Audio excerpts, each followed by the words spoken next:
What is up, everybody? Welcome back to the show. Hopefully you guys all enjoyed the break out there. If you're watching on camera, you'll notice that Jimmy I'm in the same spot, I guess. Jimmy moved spots, but there's somebody else in Jimmy's spot right now. Yeah. We got another Jimmy. Yeah. Right? We're taking over. I know. I feel like I need to put on the defense or something right now. You should always be on the defense. Yes. No, we have James in the studio here live. He's traveling through the U.S. at the moment. We were able to talk him into stopping in at Sacramento to do a podcast. But we got to spend a week with James out at Trail Hero X. And James, you're from Carbon Winches. Yeah, Carbon Off-Road. Carbon Off-Road, okay. Winches and Recovery. Winches and Recovery, okay. Yeah. So pretty cool stuff. You definitely are going to be diving into Carbon, what Carbon does, where you guys came from, all that good stuff. But first thing, we need to get the obvious elephant out of the room. You have a funny accent. I talk weird. You do talk weird. I talk funny. My accent is actually a hybrid. Oh. So I was born and raised in New Zealand. Oh, okay. And about 22 years ago, moved to Australia. Oh, and so in the Australia versus New Zealand war, where do you stand on all that? I'm a Kiwi. You're a Kiwi, aren't you? But Okay. I love Australia as well. It's opened up a lot of doors. Obviously, my daughter and a lot of my family is there now as well. Mhm. So Australia is amazing. Yeah. It's a lot warmer than New Zealand. New Zealand is probably in some ways more scenic, and it always has that place in my heart. That's always home. Mm-hmm. So. Both Tyler and I have been to New Zealand, Yep. and we absolutely loved it there. I spent a month in New Zealand in 2009 and just fell in love with the place. Yeah. It's a really, really cool spot. As much as everybody knows Australia to be like the off-roading, one of the off-roading meccas, New Zealand is like an outdoor mecca. It's like any adventure adventure you want to do, Yeah. you can do in New Zealand, from like hang gliding or paragliding, Zorbing. like that super fast jet boat up the rivers to, A New Zealander invented the jet boat. Oh yeah. Oh, really? Yeah. So That's pretty there you cool. go. Yeah. Okay. Perfect. And the bungee jump. Mm-hmm. The bungee was invented in New Zealand. Yeah. Oh, Well, that makes adapted from the tribes that used to do it. Yeah. okay. Yeah. Nice. Yeah. I did the Nevis Canyon bungee. That was fun to do. Did you get your head wet? I did not. I didn't go that far down. So close. Yeah. I also did the swing, the Nevis swing. Yeah. And that was fun because the guy that was loading me onto the swing, he goes, "All right, question for you. You're all set, ready to go. Do you want a countdown or do you want to be surprised?" And I didn't answer right away. I was like, "Which one do I want?" He goes, "All right, see ya." And it just clicks it. I was like, "Ah!" Nice. Yeah. But I absolutely love New Zealand. It's a really cool spot. Yeah. Like Jimmy said, it's the adventure capital of the world. Really. Yeah. Such a really wide variety of terrain that you can do. Like getting to hike on the Franz Josef Glacier and come down from a glacier terrain into a tropical forest. Yeah. There's only like 3 places in the world that happens.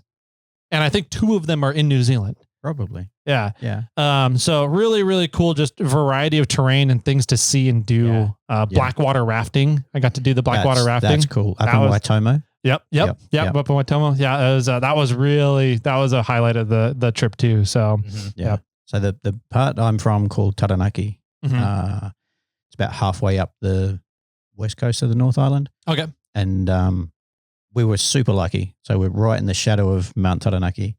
So in the summer you have you call it tramping. You guys call it hiking. Okay. Yeah. So you have the mountain there, and then 45 minutes away you have some of the best surf on the planet. Yeah. Quoting Kelly Slater there. Because the point of the island, no matter which way the swell is going, you're 45 minutes away from a good break. Okay. That's cool. And then in the winter, you had the obviously skiing, snowboarding on the mountain as well. Yeah. So Yeah. I've been down to, I only toured the Southern Island, but I went down to Milford Sound. Right. Yeah. And now I see it all the time in photos. As people like, it's shared all over the place. And unless you've been there and have seen it with your eyes, then you wouldn't recognize it as but it is amazing how often I find it on photos everywhere around the place. Yeah. Yeah. From like a Windows background to, just people's photos in a gallery or something. Just epic. It's stunning, the whole country, top to bottom. Yeah. It's absolutely great. I mean, we could do a whole podcast just talking about New Zealand. Right. So I'll book in a return date and we'll do a New Zealand one. Yeah. Hey, I'm down. Let's do it. Yep. So you've been here a few weeks now. Yeah. Have you converted over to right-hand drive and driving on the quote wrong side of the road for you? Yeah, it's never the right side of the road. It's actually, I've gotten used to it. I think I've only had a couple of whoopsies. Yeah. Where it's like, oh, and then sort of correct pretty quickly. Yeah. Do you still look the wrong direction as you're coming out of a parking lot or something? Yeah. Yeah. And just walking across the road, I'm always looking at I'm one little lapse away from being a pancake. The worst part is we call them roundabouts. Sure. Traffic circles. Mm-hmm. So for us, we enter it from the other direction and we drive around it the other direction as well. So I'm still getting my head around those. Yeah. I did 10 days of driving in Ireland. Yeah. And they drive on your side of the road, right? The right side? Yeah. And I was with my wife. And so we made the rule of like, you just look the direction of the seat that you're in. So like, I was driving most of the time. So I was always looking left and she was looking right. And we just both said if it's clear or not. But when I came back here, the day that I left and I came down here like to record when I got home, I turned off on the wrong side of the road, like went the whole wrong way, started like, there's oncoming traffic. Like I was even coming back home, I started messing myself up because I was used to it. It was funny. I did that the first time I went back home to Australia and pulled out of my driveway, drove down the street, little country road, one lane that you share, and then turned into the main road, the wrong lane. And there's these trucks coming right at me. I was like, no, that's right. I'm home again. Yeah. And they're calling you tourist then. I know. That was brutal. That's funny. We have had a kind of a couple of ongoing topics that relate to Australia. So it's nice to have you on the show to give some input on them real quick before we kind of dive into a couple other more fun topics, but we got to get these out of the way. Mm-hmm. What's your thought on Vegemite? Terrible. You don't like Vegemite? It is, okay. No, New Zealand has Marmite. What is I haven't heard of marmot? It's a similar. It's a yeast spread like Vegemite, like Promite, which I think they have in England. Marmite is the best of them. Vegemite is very easy to overload. You only need a tiny bit, and that's enough. Marmite is a bit more forgiving. You can have a little bit more. But we grew up with it. Like my grandparents would put it into like savory mince, like a stew kind of thing. You have it on your toast and that sort of thing. So if you're going to have a mite, have a Marmite. Got it. Yeah, I've heard a lot of people like as an American tourist going over, to the Southern Isle or whatever you want to call it. Americans want to spread it on like peanut butter. Oh no! Right, and that it's like or try it with a teaspoon. And it's like you put like less than you would spread butter onto toast. It's so minimal. Mm-hmm. So I think Americans just overdo it once they realize that you shouldn't do that much. I think it's pretty decent. I think question B is camping versus glamping. How do you determine the difference? Ooh, okay.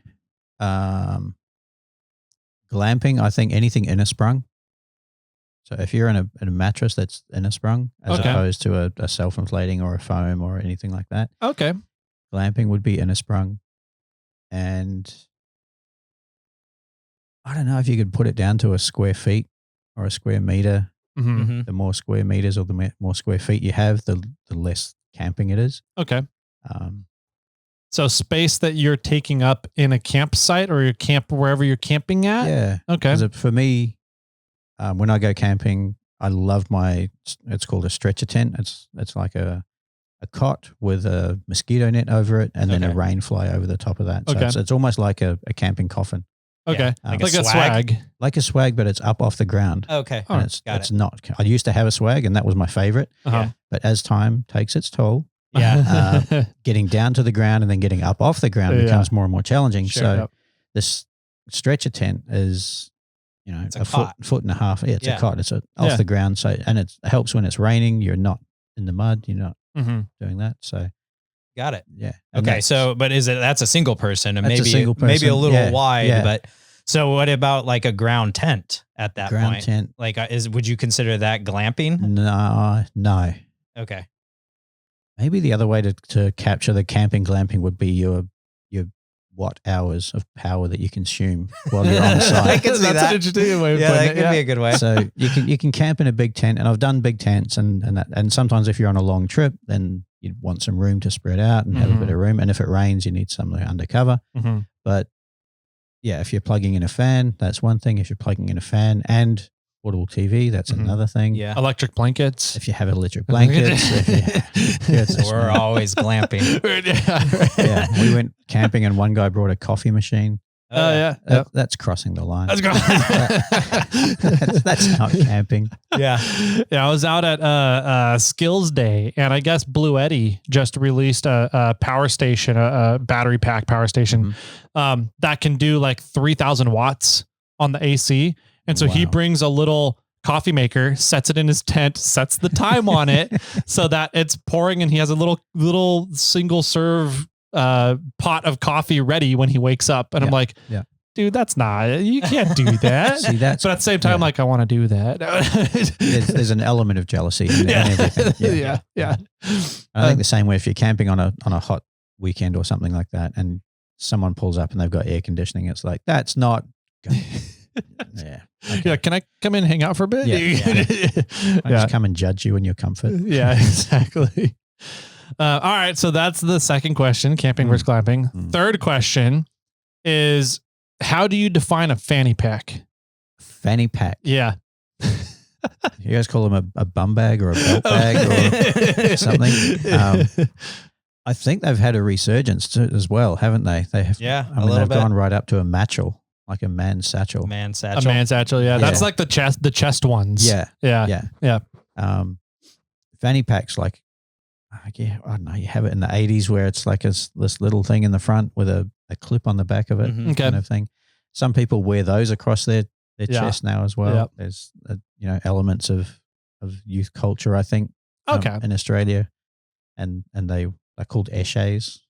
Eshays? Eshays.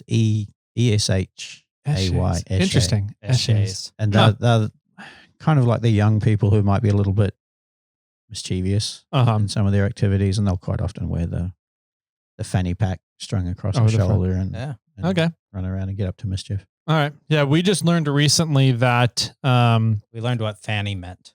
What fanny means, to an Australian.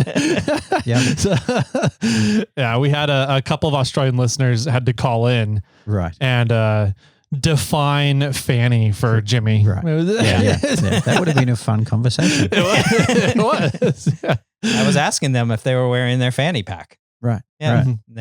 They didn't get it.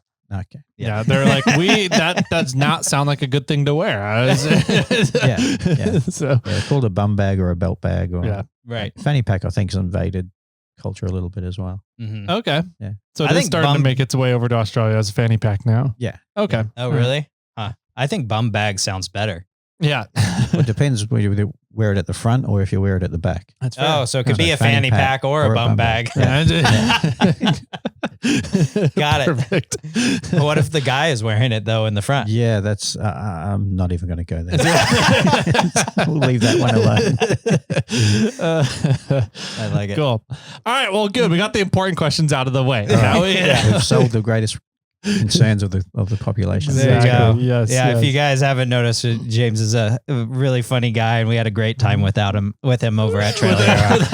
Without him and with him, he was always in front of us. I know. We were always at the back of the pack. It wasn't always me. Sometimes that was Danny putting hammer down, and I believe it. Oh, that was fun. Yeah.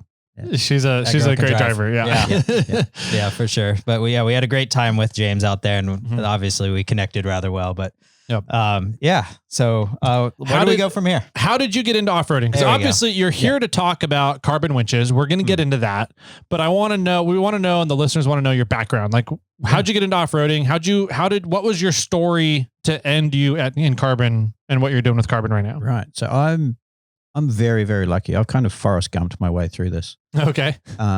Amazing things just seem to happen around me, and I just am present and enjoy it, and I'm very, very thankful for it. Yeah. So growing up in Taranaki, New Zealand, farming's huge. So we were always out riding quad bikes and motorbikes. And then when you're old enough and no one was looking, you're allowed to drive the little farm ute kind of thing, which is usually a little Toyota 4x4. And then moving over to Australia, where there's a lot more sunshine, you get more opportunity to do that without being stuck in the mud all the time. And then, Got it. so I actually was working really hard, as you do, and thought I need to make some friends. And grown-ups really struggle to make friends. So I just thought, well, I'm going to buy a four-wheel drive, and then I'm going to join a group that goes four-wheel driving. So I brought my Suzuki, found a Suzuki club. Okay. And then, that's kind of led into everything else. All right. Met a couple of the other guys that work at Carbon as well. Through the club? Through the club. Okay. And nice. Also met the owner of Carbon, Dan. Well, he was working for another company before Carbon even started. Oh, all right. So there's been a relationship there that's gone for several years. Oh, great. Nice. And then they ended up saying there's an opportunity here, and I just thought, well, I'd be stupid to pass that up. Yeah. Yeah. So I just kind of fell into it, really. Very cool. I think that goes a lot to talk about just relationships with people in general, right? Yeah. Everything that we do in life is going to be involving other people in some way, shape, or form. Yeah. And so being able to have and build relationships with people throughout life, you never know when opportunities are going to come knocking from those relationships, or you're going to be able to offer opportunities to those relationships as well. Yeah. So it's just a testament to, I think, of how good of a guy you are, and your ability to build and relationships and have fun with people and just kind of chill and have a good time with people. So yeah, I think it's a testament to the off-road community as well. And it translates New Zealand, Australia, America. Yeah. Everyone that's in the off-road scene is, on the whole, is very welcoming. Yeah. Very genuine people. You develop friendships through sometimes stressful situations. Yeah, for sure. And they tend to be really strong relationships. Yep. Yeah. Tell us a little bit about your Suzuki that you have. So the Suzuki I have is a 88 Sierra or Samurai. Okay. Okay. That you guys would know it as. So it's They're a called- Sierra in Australia, they're called? Okay. Yeah. Samurais here in the States. All right. Yeah. When did they go to Jimneys? Suzuki went to, they were different names in different countries. Yeah. So in Australia, I think it was around the 90s, they went to a Jimny, which they sort of retired the Sierra from 96. And then I think 96, 98, they came out with a Jimny, which was a different body. Got it. Yeah. and We that's- don't need to go into specifics. So in the that's- mid 90s, They're they still making them. changed names. Yeah. So they stopped making them for a while, then they brought them back. Yeah. And it's now gone back to a retro kind of look, square shape. Okay. And still a live axle, still a solid front axle. Yeah. So Nice. Cool. Yeah. All right. So you got an 88. 88. It's on big tires for Australia. 235, 85, 16, which I think the match the 31s, 30, it's like 32 and a half. Okay. I think Okay. tall and skinny. Yep. I think a 32 by 9.5 or something like that. Well, that's also just a big tire for Suzuki's in Yeah. general. So Yeah. So it's a trailer queen now. But Okay. it can't drive on the road. Got it. I was going to ask if you got it engineered. No. Yeah. Has a external roll cage, which is handy because it quite often falls over sideways. As Suzuki's do. Yeah, It's just it's part of weird. their character, Yeah. personality. Yep. And that's so light, you just get a few mates and they Push it back push it over. right back over and keep going. It's got 6.5 gears in it, twin lockers, airlocked front and rear. Okay. Of course, it's got the carbon winch on the front, which is probably overkill, but it was a fun challenge to try and squeeze a big winch into a little car. Yep. So that Do was you know Amber Slauson? yes. Well, not personally, but I've heard through the Suzuki off-road. and everything. Yeah. For the longest time when she was racing King of the Hammers in her Samurai, she used an ATV winch. Yeah. For it. So it was like I think a 4,000 pound ATV winch. And she goes, that's all it was needed. Mine started off at 4,500 pounds. Yeah. And used that for many years without any major drama. Yeah. And now it's got, I think it's the equivalent of a 7,000 pound winch. Okay. With a stupidly fast gearbox on it. Nice. So. And say with a lower weight rating, you can go higher speeds. Yeah, exactly. So you don't need that torque for the weight. So yep. Yeah. Nice. Interesting. Yeah. Okay. So, cool. You got all that going on. You still have the stock engine in it or? Yeah. It's still got the 1.3 carburetor. Okay. One of the guys in our club tuned it and he's a bit of a carburetor wizard. Okay. So there's not too many of those left, at least in the States. I don't know. It's a dying art. Yeah. And it's a black art, I swear. it is a bit magical. Yeah. But it runs on angles that it shouldn't. Oh, okay. Which is really, really impressive. It's a challenge to start sometimes, and it has no top end. Okay. Yeah.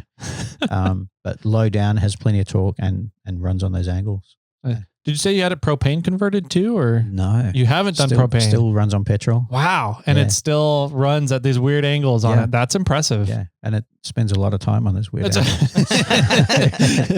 Nice. Yeah. Okay. Well, cool. How often are you getting out? Like, what's your favorite type of wheeling to do? We call it gully wheeling, which is like a dry creek down a hill. Kind of. Okay. Where it carves out the terrain and then you end up with, little bits of the gully will jut out here and there and you kind of got to wheel and twist and turn. And is it big enough to fit a vehicle in, or are you really like Suzuki. 2 wheels in it? Yeah. And the lid is on the earth on the other side. Sometimes that too. Yeah. Okay. But generally they are the smaller tight spots. So gully wheeling and rock crawling. Okay. And that's what it was sort of built for. It's nice. Yeah. Interesting. We don't have that over here. Yeah, we don't get too many gullies. A lot of land managers very much frown on any type of wheeling in waterways or potential waterways, right? So yeah, we don't get a lot of that over here. Yeah, these ones they're not permanent waterways. It's just when there's a whole lot of rain at once, because a lot of Australia's subtropical. Yeah. So you get those rainstorms come through, and then it'll just carve out these channels on a hill. Right. Okay. So most of the time they're dry. Yeah. So we just go up and have fun. Do you drive up a road and then go down them, or do you try to drive up them too? I prefer driving up. Okay. For some strange reason. Down is easier because gravity assists you every time. But the Suzuki has obviously a very short wheelbase. So going up can be a wild ride sometimes. Get at more weird angles. Yeah, exactly. But it's weird when you're looking at the sky. That's not the angle you want. No. No. Have you ever gone end over end backwards or anything? I haven't. One of our other guys at Carbon, he has. Oh yeah. He did an endo in his LJ50, which is the 2-stroke Suzuki. It's a 3-cylinder, 600cc. 2-stroke. 600cc. Wow. Yeah. Not even a liter. But ridiculously geared and pretty much running atmospheric pressure in the tires. Yeah. And he unfortunately went end over end, like head first, head over tail kind of thing. Wow. Dang. Was he okay? Yeah. He's full roll cage and competes and everything. So he's actually an Ultra 4 racer in Australia as well. So he's okay. So he's used to that. Yeah. Yeah. Okay. He hasn't done a big role in that yet, but yeah. Nice. All right. So you kind of got into off-roading because of the farm life, and then moving over to Australia, you got away from mud. Yeah. Mud wheeling and more into rock crawling. What took you from New Zealand to Australia? Like why did you do that move? It's a pretty common move for people that want to do something different, because there's an open agreement between them. So you get your automatic permanent residency. So people will just jump across one way or the other. Okay. So it was just I'll try out Australia for a while. Okay. And never left. It was just a change. You wanted to change. Yeah. You wanted, okay. Sorry to interrupt. Oh, that's good. How long has carbon recovery winches been around? So Dan had a company for about 16 years ago. He started that. But it was more of an overall off-road company. So I was doing suspension and was doing diesel chip modules and that sort of thing. Okay. And then he wanted to specialize in the winches and recovery gear. Okay. So 10 years is the carbon brand as such. Okay. We celebrated our 10th birthday in May. Oh, cool. Congrats. Which was that was a milestone achievement for privately owned little company taking on some big names in the industry. Yeah. Winches are kind of a pretty, I don't want to say traditional thing, but there's big names that have been doing that for a while and have a very big grasp on the market. Yeah. So if you're able to come in and do some cool stuff and start taking market share from those guys, you're doing something right. Yeah. Yeah. And his philosophy was he's a passionate off-roader as well. So everything that the company does is driven by the passion for off-roading. How can we make it better? How can we make it safer? Yeah. So 10 years we celebrated by going camping for the weekend. Perfect. Glamping. Yeah. Not glamping. It was pretty wet.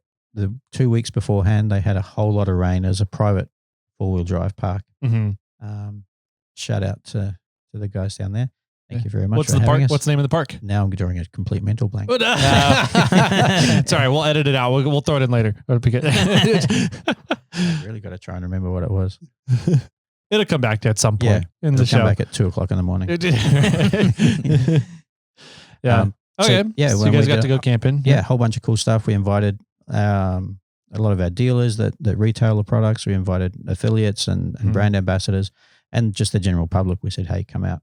Come camping, come wheeling with us. Yeah. Come and just have a good time. And nice. Everyone did. It was a fantastic weekend. Cool. How many people roughly showed up? How many vehicles? How many people? I think it was 120 vehicles. Nice. Wow. That's cool. Which was pretty good considering it had been pouring down with rain for the last 2 weeks. Yeah. So, yeah. Black Duck Valley. Thank you very much, guys. There you go. Yep. You got it. They're a great crew. There's a few really good 4-wheel drive parks around, especially Queensland where we live, because we have limited access to public land. So it's a lot of 4-wheel drive park wheeling. Okay. Similar to the East Coast then in the United States. Yeah. Okay. There's a few areas where we can get to, state forest and that sort of thing. But on the whole, you're not really allowed to drive many places. Right. So the 4-wheel drive parks are really popular. Yeah. Nice. Yeah, that sounds very East Coast for America, where they have their private parks where we have a lot of open land here on the West Coast that we can just go and do. Yeah. My first experience of that was my first trip here for Trail Hero. Okay. Last year, so 25. And driving up to the water park, the water tank car park. Yep. And the guys that were with us were just like, so this is it. And we're looking for, okay, where are the tracks? Where are we allowed to drive? And they said, no, you can drive anywhere in this open land and up here. We were just blown away. Like, oh my goodness. Yeah. It's pretty cool. Yeah. It's pretty cool. It's definitely a fight to keep it that way. Yeah. And there's a lot of really cool stuff happening right now, currently. That's going to reopen a bunch of places for not just be able to drive anywhere. There's definitely going to be designated routes and everything, but so much of the routes that you can drive on have been just shut down over the past 20, 30 years. Yeah. So there's a big fight right now to reopen a bunch of routes, for people to go and access some really cool areas in this country that really the only time you would get to see it is like if you're on horseback, because you're not going to go hiking 200 miles out into this national park or national monument to get and see these really cool locations. So it's there's some really cool things happening right now. Yeah. I think the great thing that you guys have over here is organizations like Blue Ribbon, Upler, Tread Lightly, these sorts of organizations that really help advocate for the access to the public lands. And that's something that we really like getting involved in as well. Nice. Good. Cool. So Carbon does a lot of getting involved with land access issues. Is that kind of a high priority for the company then? It's not really something that Australia does very well, to be honest. Yeah. There are a few 4-wheel drive associations in Australia, and they do try and campaign for public land access. But on the whole, it's a tough fight. Yeah, we've heard a little bit about it through Moreflate. I told you we used to work with 4-wheel drive 24/7, and we've gotten to learn quite a bit about public land access issues in Australia versus the United States and how the two items compare. Yeah, and it's daunting hearing about what happens in Australia with trails and tracks and public lands. So yeah. Well, I was just gonna say, like,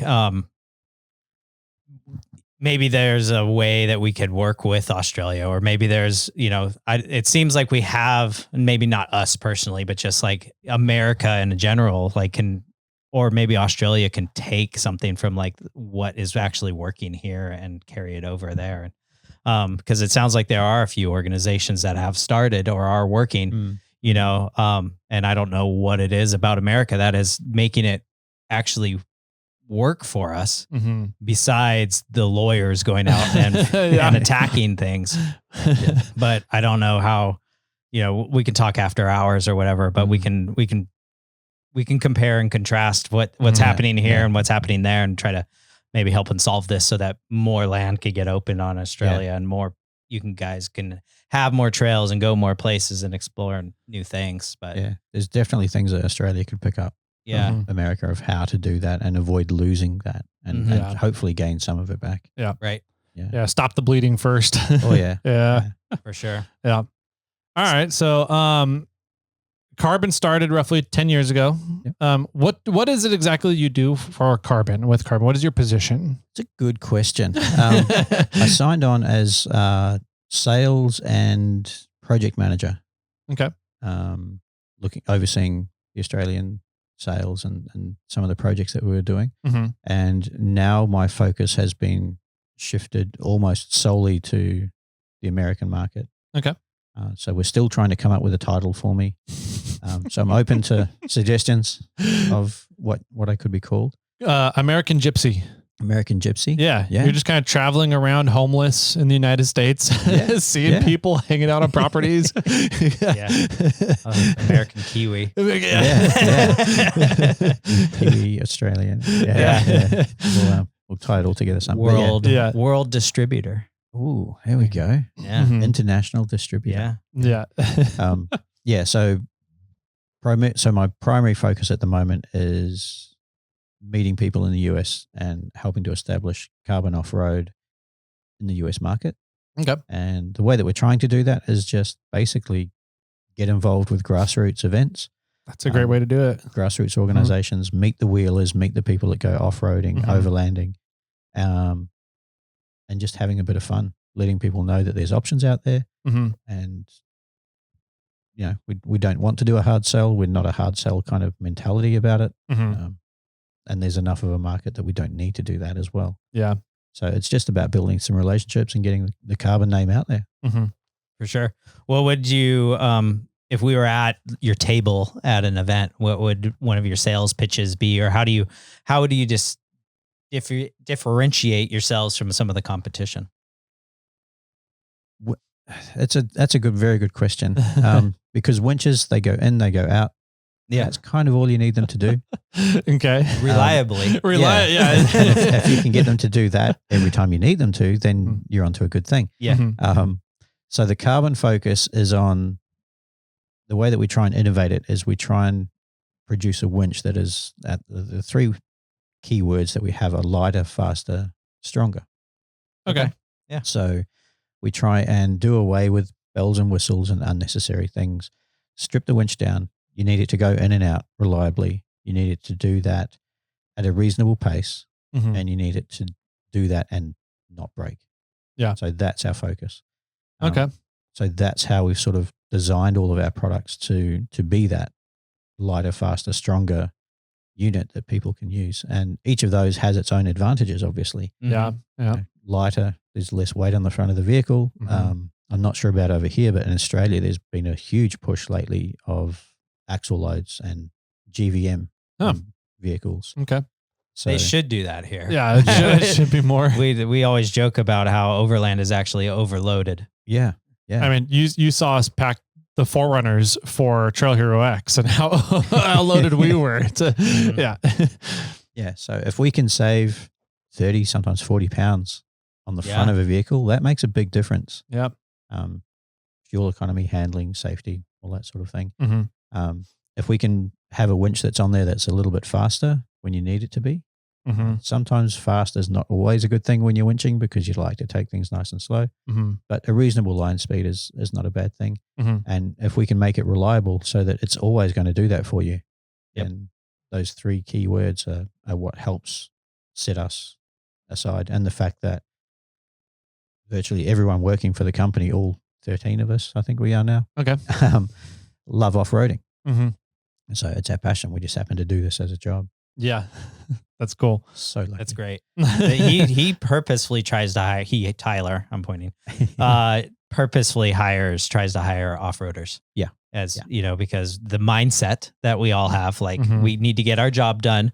If there's a problem, I need to figure it out and solve it because that's the problem. Yeah.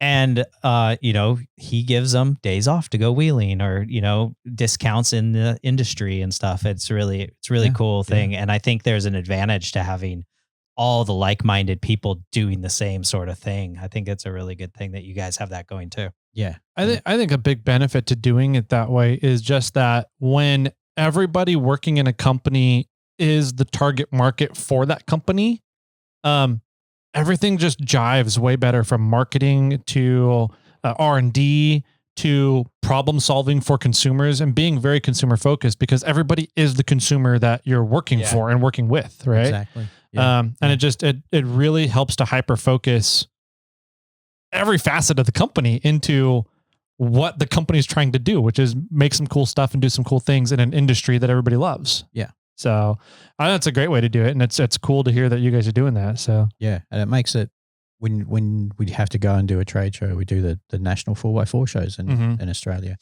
It's a horrible weekend. You're doing, 12, 14 hours a day, standing up, talking to thousands and thousands of people. Yeah. It's not a whole lot of fun. Yeah.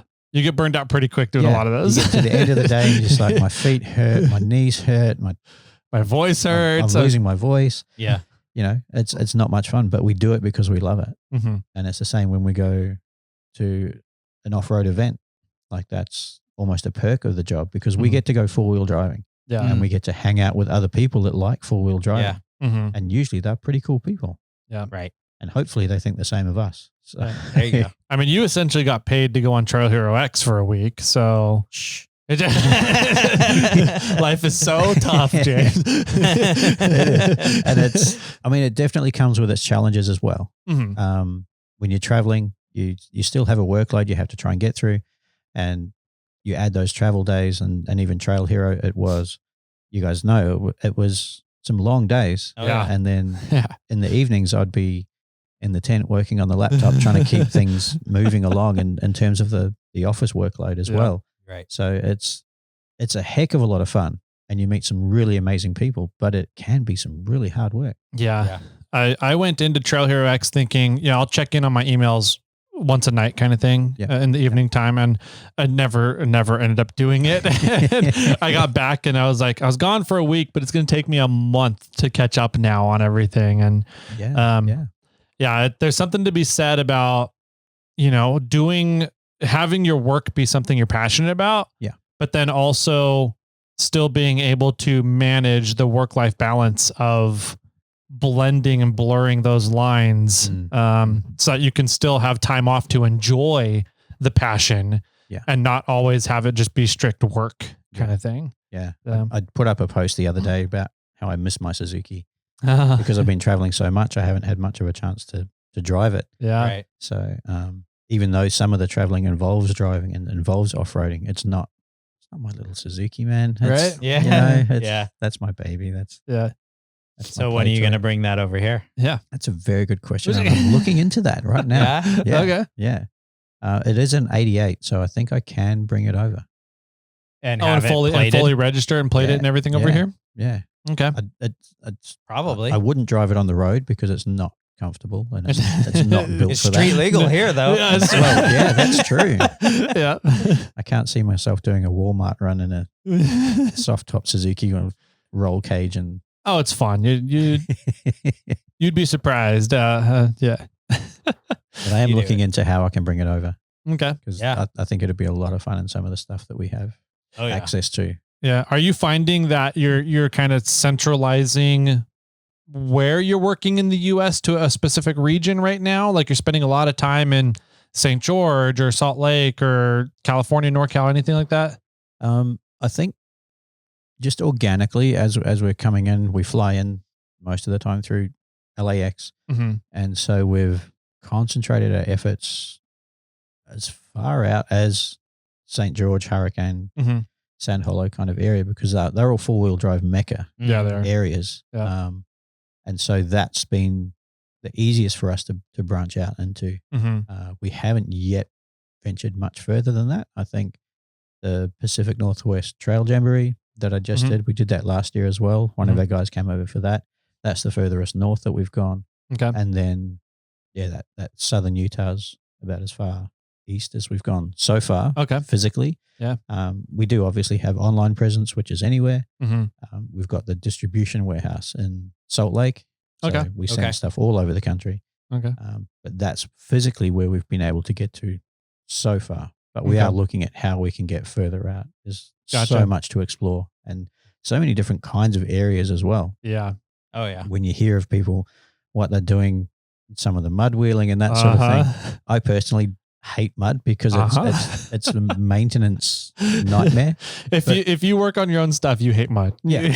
But to watch someone else do something stupid in mud, heck yes, I'm down for that. You know? Yeah. Oh, yeah. The southern mud pits. Yeah. The East Coast rock bouncing, rock bouncers, and the East Coast and kind of Northeast rock bouncing. You've got just the basic rock trails that are just wet and slippery and not really a ton of mud, but that's just a different type and different build you have to do to your vehicle to withstand all that. You've got the P&W wheeling, which is kind of forest road trails for the most part in the summer, but during the winter, they have the best snow wheeling in the country. Yeah. Yeah. So a lot of the guys in P&W will build their vehicles for the snow wheeling in the winter. Yeah. And then NorCal, obviously we've got granite boulders and rocks for Rubicon, Fordyce, all that good. It's a fun little wide variety we get in the States here of things you can do and different ways to build the vehicles to achieve success in those different terrains. Yeah. And every build is, like you say, specific for the kind of wheeling that you want to do. Yeah. And I want to do it all. Yeah. We go out to Cruise Moab, a Land Cruiser event out in Moab a lot, and our rigs are built for the Sierras and the Rubicon and Fordyce up here. Yeah. And we show up there and we are like out of place. Yeah. Where our vehicles are tall, they have bigger tires. Center of gravity's way up in the sky. Center of gravity's higher, you know, and they're all designed to be low so that off camber works really well and wider than we are. Well, maybe not wider than his second gen 4Runner. Yeah. Surf. For you, it's a surf. But it's funny because like we'll take our truck that's semi-average in this general area and we'll take it somewhere else and we're completely out of place. You know, because it's not built for that stuff anymore. Yeah.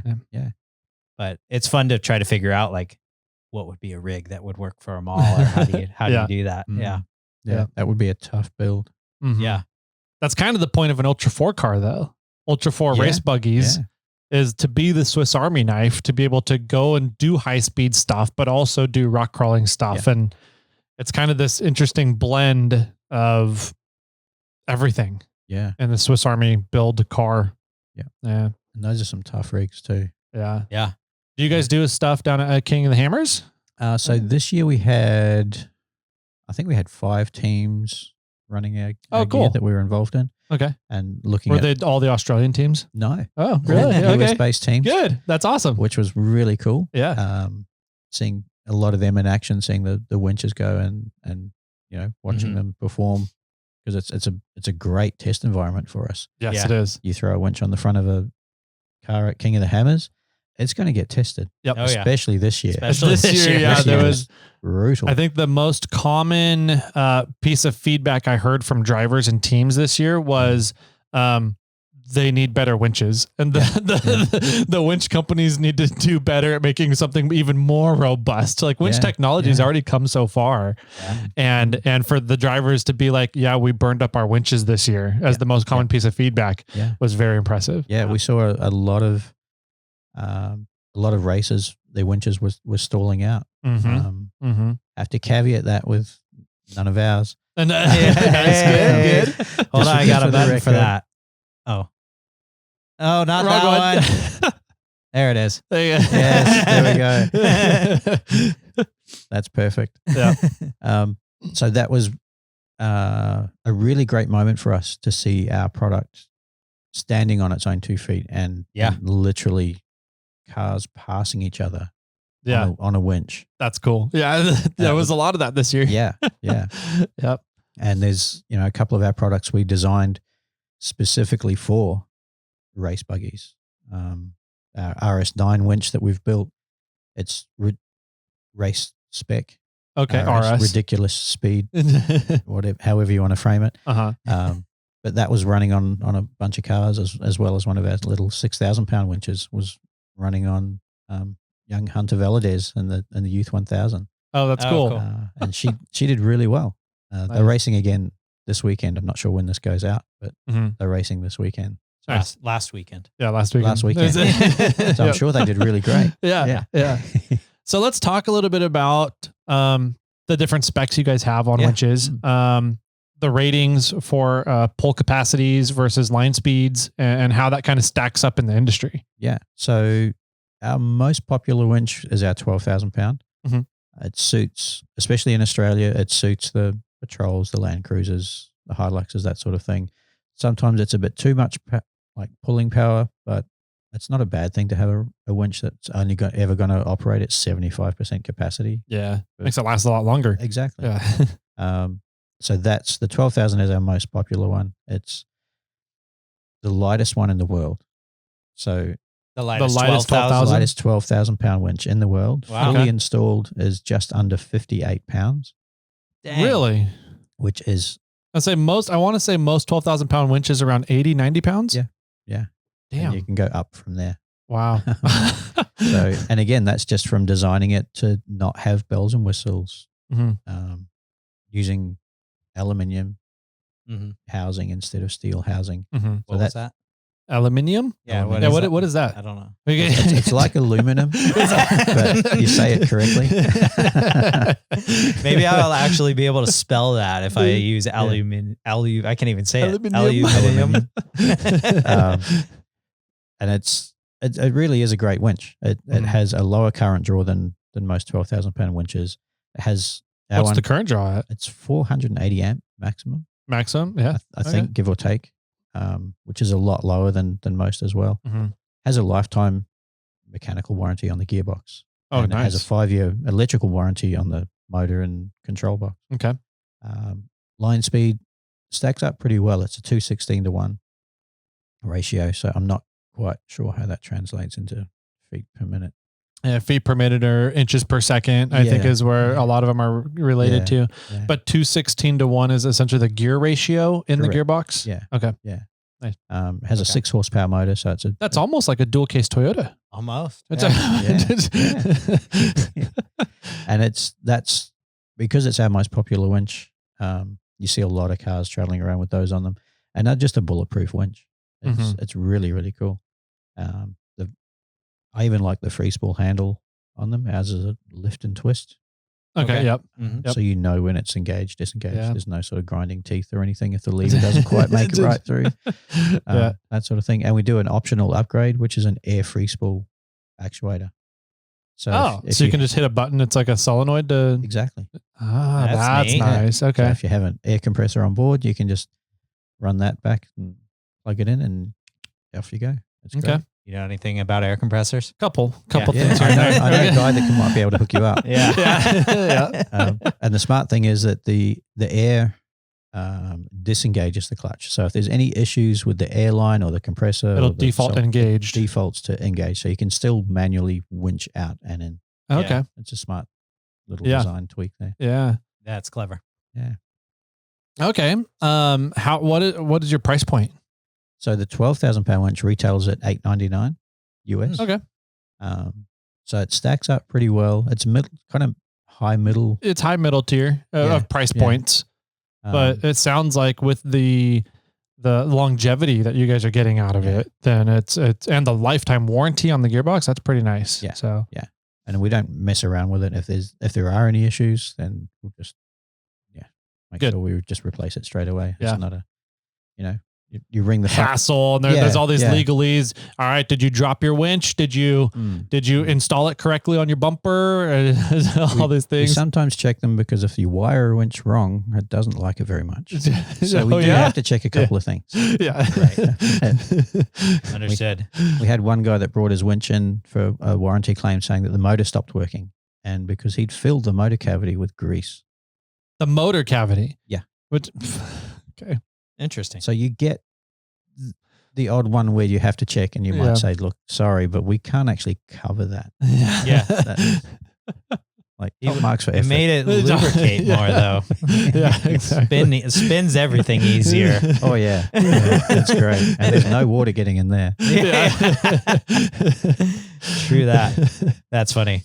So that's the 12,000 pound. And then we go down from there. Yeah. So from there, most of our recreational winches, we go the 10, which is the same size, same footprint, same weight, just a little bit faster. So you trade that gear ratio. Yeah. Oh, gotcha. Yeah. So you trade the power for speed. That's always so you more or less you just change the gear. Exactly. Mm-hmm. Yeah. So what is the gear ratio in your 10,000 pound one? Then it is. Now you're putting me on the spot. I think it's around 179 or 170 something. So it's about 15-20% faster. That would make sense going from 10,000 to 20 or 12,000, about a 20% increase. So 20% reduction or increase in gear, whatever it is. Yeah, it's like a balance beam. So you trade everything off.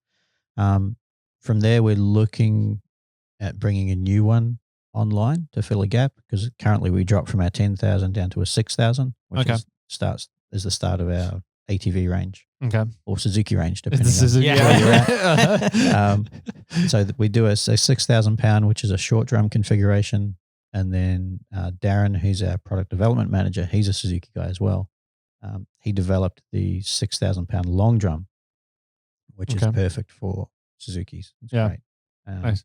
And even for UTVs and that sort of thing, you get a full 27 meters, 70 something feet, 78 feet. On the long drum? On the long drum. So you get a full rope length on an ATV winch, which is pretty cool. Yeah. Okay. Does your control boxes, can you relocate them? Yeah. From on top of the winch to somewhere else in the vehicle if you need to? They come with about 15 inches of cable. Okay. So you can mount them even off further to the side if you want to run some heavier gauge cable over a longer distance as well. Mm-hmm. But they can be remotely mounted. So a lot of people we noticed here in America they like the slimline bumper or the hidden winch cradles and that sort of thing. So it's worked out really well that all of our control boxes can be remotely mounted.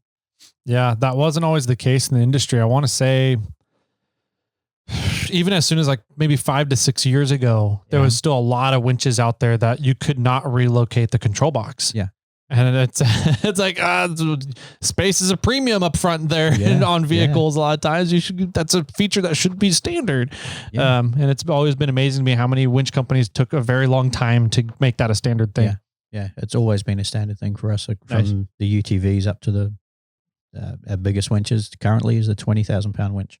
Oh, wow. So still fully electric. You're not doing hydraulic winches yet? No, hydraulic is a different beast entirely. Yeah. We did look at it for a little while, but it's a completely different machine essentially.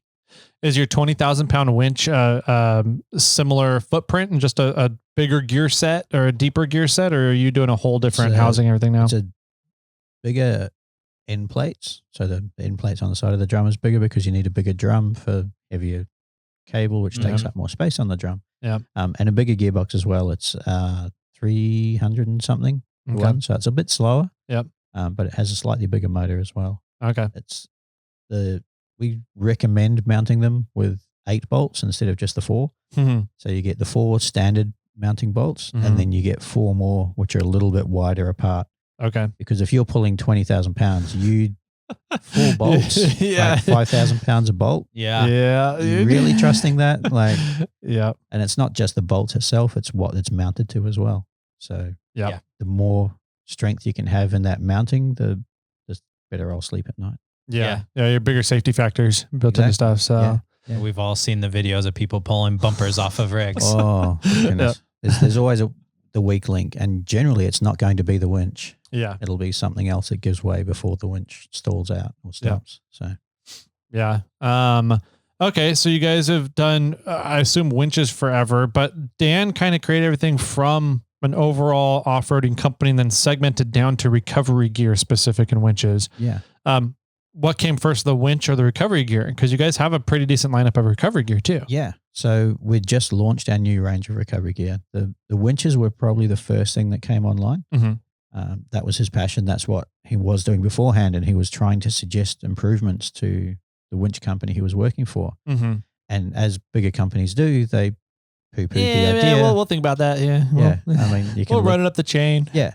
Look at Ferrari, Lamborghini. All of these companies had innovators working for them that were shut down. And similar to Dan, he's suggested some ideas and they've said, no, we don't really want to do that. We're happy with doing this. So he said, well, okay, I'm going to go do it. Yeah. So yeah, the winches came first. Okay. The recovery gear, we're into our second version, I guess you could say, of recovery gear. We started off with a bright orange, which seemed like a great idea. Now we've come out with a range we still have the bright orange. We call it the high vis, which is your heavy trucks, industrial, commercial, sort of much heavier rating. And then we have the blue and the tactical range, which people are going nuts for the tactical range. Nice. We thought it would be popular, but it's proved to be more popular than we You're anticipating. Dreamed. Nice. Which is cool. And that's all really great fun seeing all the stuff being developed from scratch. Nice. Okay, how do we do this? What are we going to do? What sort of kits are we going to assemble to offer to people? And so are you guys doing, you said you're developing them from scratch. So what are kind of the development theses that you guys are following the same principle, on your recovery gear? Yeah, the same principles of lighter, faster, stronger. Okay. So a lot of companies are doing it. They're moving away from the heavy snatch blocks to a winch ring or some sort of much simpler, much lighter solution that's safer and easier to deploy when you need it. Yeah. The material is improving constantly. So instead of, the old bow shackles, which are steel projectiles, if anything goes wrong, everyone's, most people are now moving towards the soft shackles, which are a lot safer, a lot easier to use. For guys like me that have a roll cage and spend a lot of time on their side, it's easy to hook up a soft shackle anywhere on that roll cage and pull the car back out. It's great. Yeah. Whereas a bow shackle, you'd struggle to do that. Yeah. Yeah. You're like, all right, where's your recovery point? It's on my front bumper. I need to pull you sideways though. Exactly. Right. Yeah. And it's not just that, it's lighter as well. Yeah. And believe it or not, stronger. Most of the bow shackles you get in recovery kits are rated to, I think they're 4.75 metric ton, so 4,700 kilos. So is that 10,000 pounds? It's usually 10 to 12, 8 to 12 with a 4 to 5 times safety factor rating on them.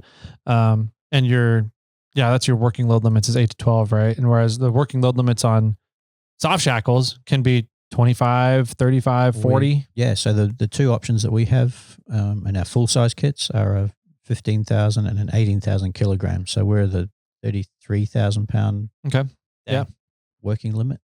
Yeah. So, it's a significant amount of strength. Yeah.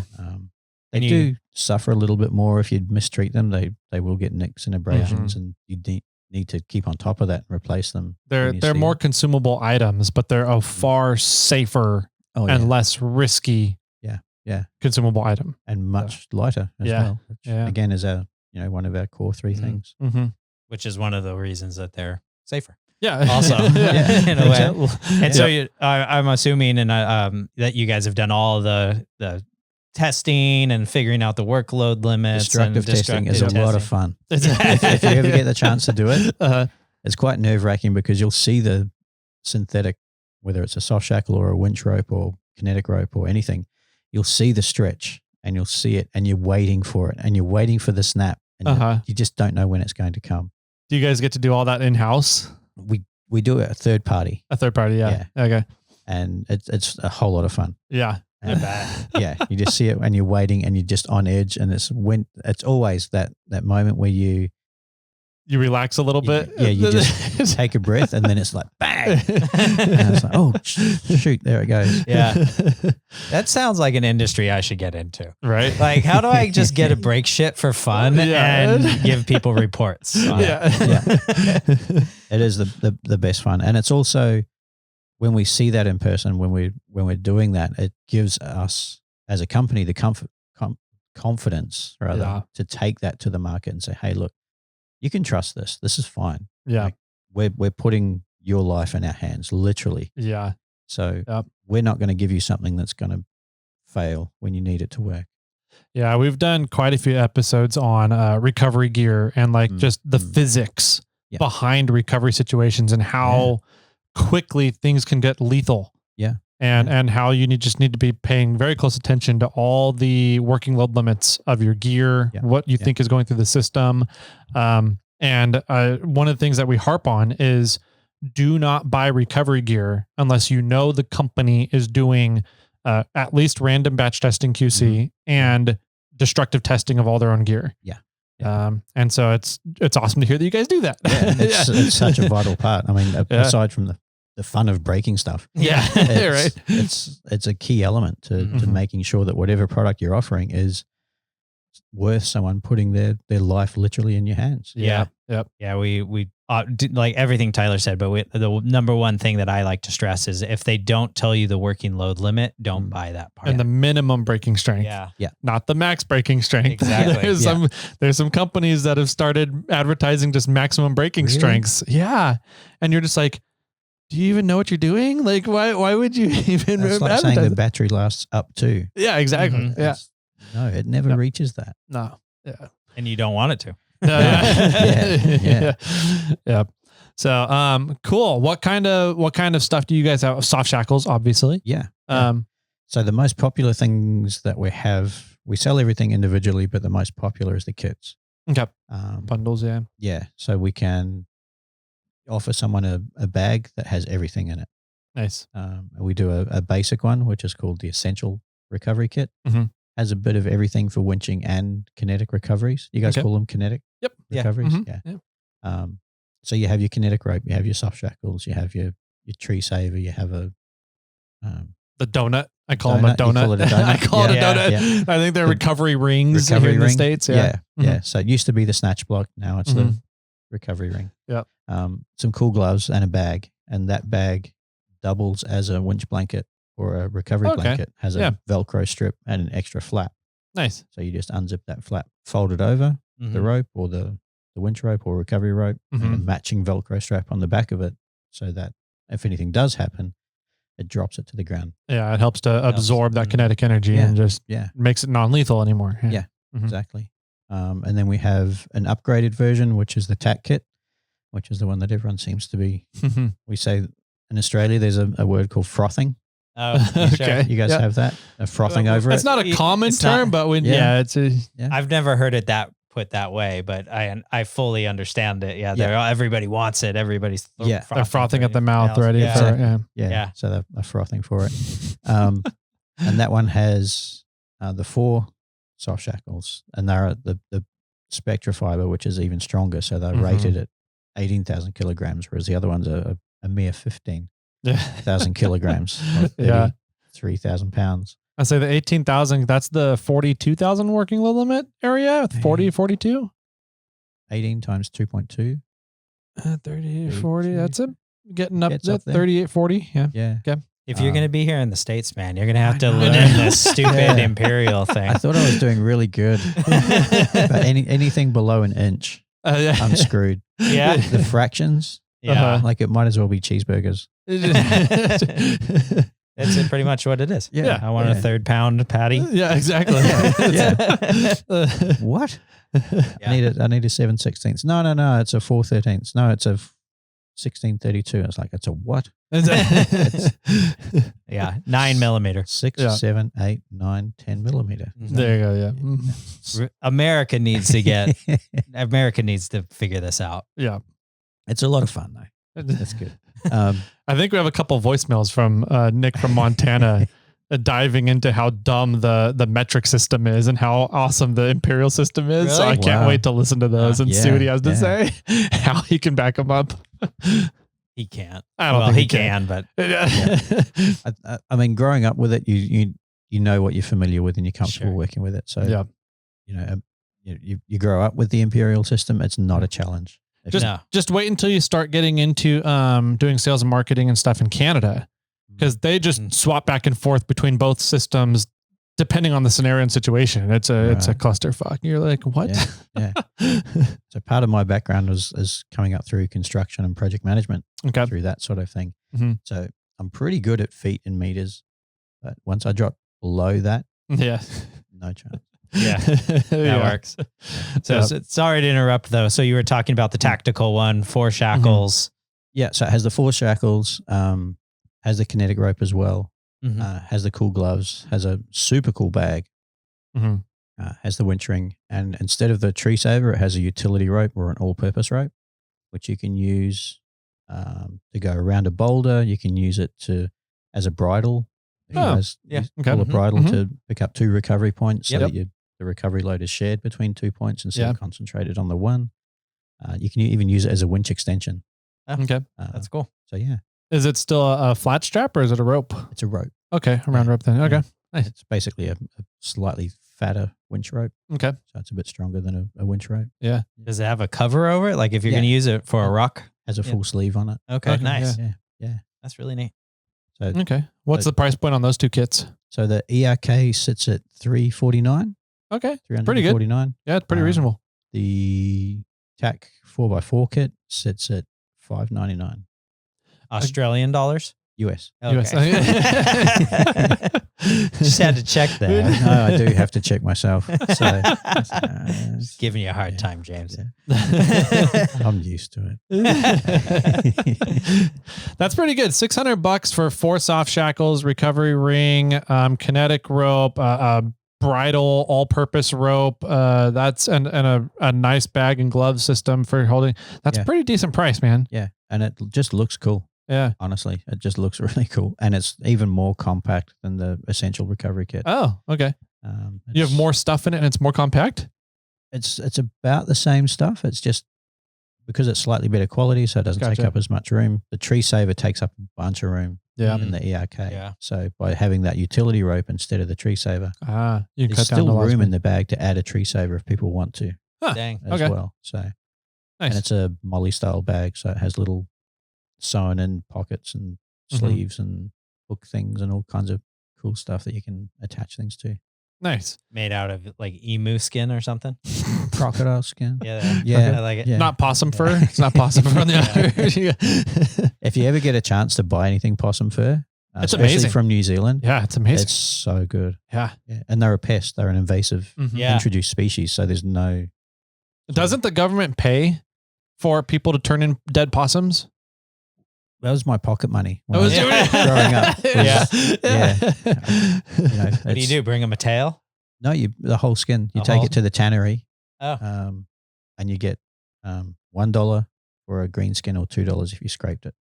Oh. So that was pocket money. That's funny. Yeah. That's a little while ago now. Yeah. Might be frowned upon. It might not be the pot. That maybe I was in New Zealand in 2009 and I was doing adventure tourism kind of stuff where volunteerism where we spent the first 2 weeks doing volunteer projects in the North Island. Yeah. And then the second 2 weeks we did a bunch of adventure tour stuff from Auckland all the way down to not Queenstown. Was it Queenstown? Queenstown's the one in the middle, right? The bottom of the North Island. Bottom of the North Island's Wellington. So it was down to Queenstown. Yeah. And so one of the projects that we did the first 2 weeks was setting a ton of possum traps. Yeah. Out in the forest area. Yeah. So yeah. I think the trapping, for me personally, I think I'm more in favor of that as opposed to the poisoning. Yeah. Because it just has so many question marks about just dropping a bunch of poison into the native bush. Right. Yeah. What else going to actually be eating those? Or what eats those, or what eats the possum that just ate those? Yeah. Mm-hmm. But yeah, that was a lot of how we grew up was that was what you would do. You go out because the possums will ring bark a tree and kill the tree. I didn't know that. And then they'll eat the native bird eggs and that sort of thing. So, yeah.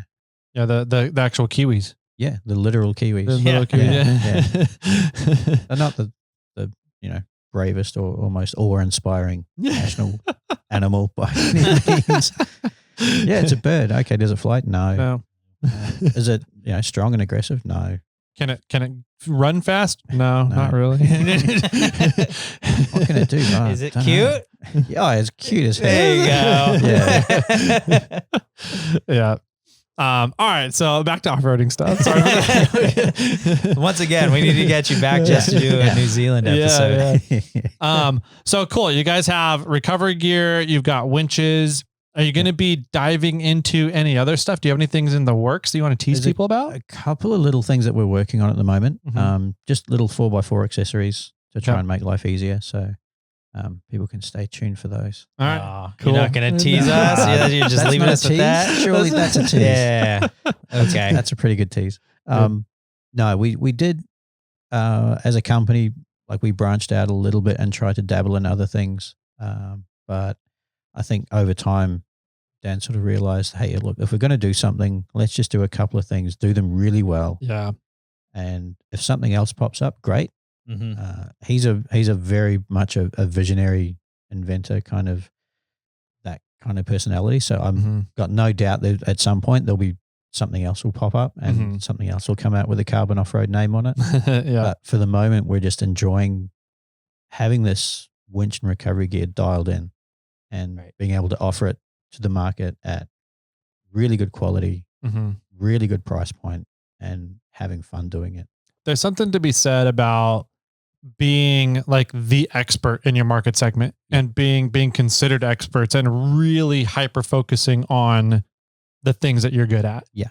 So I think I think it's a smart move. It's what I try and do with Moreflate. We try and be the experts of hot air in tires, right? Yeah. So, the more you can do that and I don't want to say position yourself as those experts in those areas. I mean, that's a good spot to be. Yeah. Because it's very easy to go out and white label something, just grab something from a factory somewhere, slap your sticker on it and throw it out to the market with a markup. And a lot of companies do that. And a lot of companies do that with a pretty good degree of success. But for us, being able to design things from scratch, like the winches, it's all designed in-house.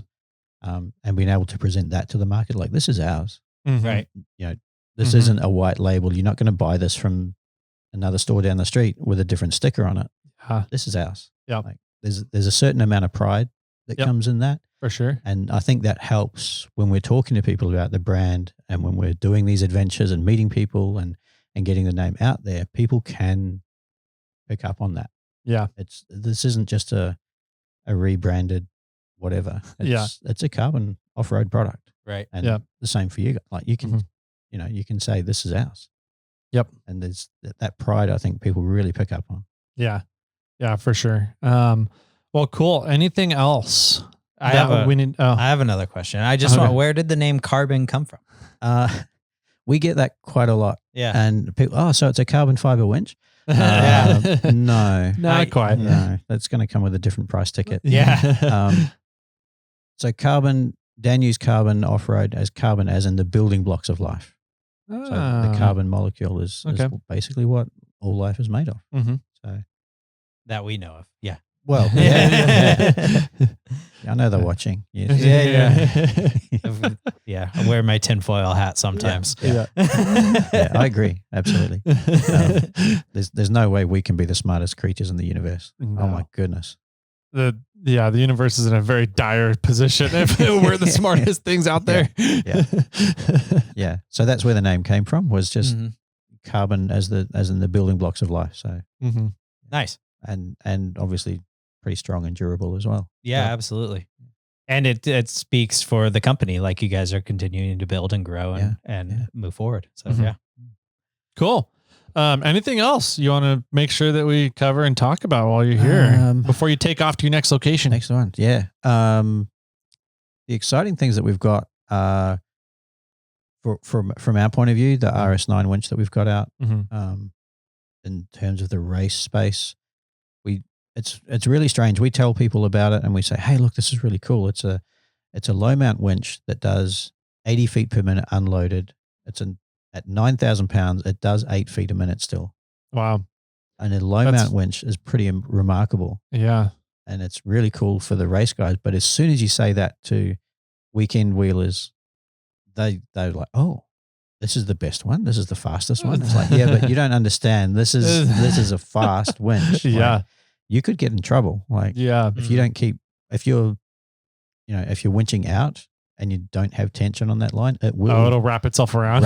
Pretty quick. Really quick. Because that uses the same spectra fiber that the upgraded soft shackles have. Mm-hmm. So it's a thinner diameter rope. So on a short drum, we still get 78 feet of rope. Wow. Dang. So that means it'll unspool itself in a minute. Wow. The entire jeez. So if you don't have the tension on the line, it could get messy. The only ones I've seen work that fast are the what is it? The Warn 1874? 8274, those ones. And then there's a new like dual motor winch out. I want to say it's an Australian company, but those are the only two winches I've ever seen go that fast, other than a PTO winch. Yeah. A high mount winch is always going to be faster than a low mount, just because you have that extra gearing to keep your speed and your torque up. Yeah. So the RS9 is an absolute beast, and we're looking at making it even better. Of a beast. More? Nice. Okay. Yeah. All right. And is that commercially available? Can somebody, a RS9's up on the website. wheeler, go grab that? Oh, it should come with a parental advisory sticker or something on the front of it. Yeah. That's cool. We're just stoked to be able to give people an option. Mm-hmm. And we know there's some serious weight behind legacy brands in the US and worldwide. And we know that's fine. We're the underdogs. We can never be that. We can just be an alternative for a few people here and there. Nice. And if we can have some fun doing it, that's just great. Good. I love that mentality. Yeah. Yeah. There's no He said it with a smile. I know, right? Yeah. There's no major goal to be the number one in the space per se, but like if it happens, it happens. Awesome. You're there to make some cool stuff and make a big splash in the space. Yeah. Which it sounds like you guys are doing. Yeah. So we're there to innovate as much as we can. Make sure that whoever buys our product can get home safely and can trust our product. Yeah. And make enough money to have some fun along the way. Nice. That's kind of it, really. That's pretty cool. That's a cool way to run a company, man. Yeah. Well, awesome. If people wanted to reach out and learn more about Carbon, see more of what you guys are doing, where can they do that at? So US website, carbonoffroadusa.com. Carbon Off-Road on _USA on social media, on Instagram and Facebook. And if you want to see more of what the actual company culture and everything, check out the Australian version of everything. Okay. There's a more sort of Aussie stuff comes out. Okay. Sure. There's more mullets. There's more that kind of thing coming out. So, and is that just carbonoffroad.com or .au? .com.au. Yeah. Okay. Because we do have Aussie listeners, so I'm sure they've heard of you. Yeah. carbonoffroad.com.au is the website, and socials as well. Carbon Off-Road _Australia. Cool. Awesome. Yeah, guys, check them out. There's some fun stuff going on. Sounds like there's some fun things going to be coming out soon. Oh, yeah. Yeah. Good. Cool.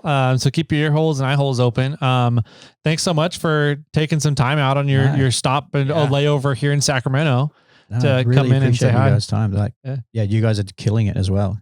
Like seeing you guys in the marketplace and at events and that sort of thing. It's like, there they go again. That's so cool. I wonder how many times our paths have crossed in the past and we haven't noticed it until Trailhead Rex. So and that's what's great about these events is building that network, and it's almost like a subculture of off-road and you get to develop real friendships through it as well, which is really cool. Yeah, Jimmy and I talk about it all the time. It's the biggest little industry.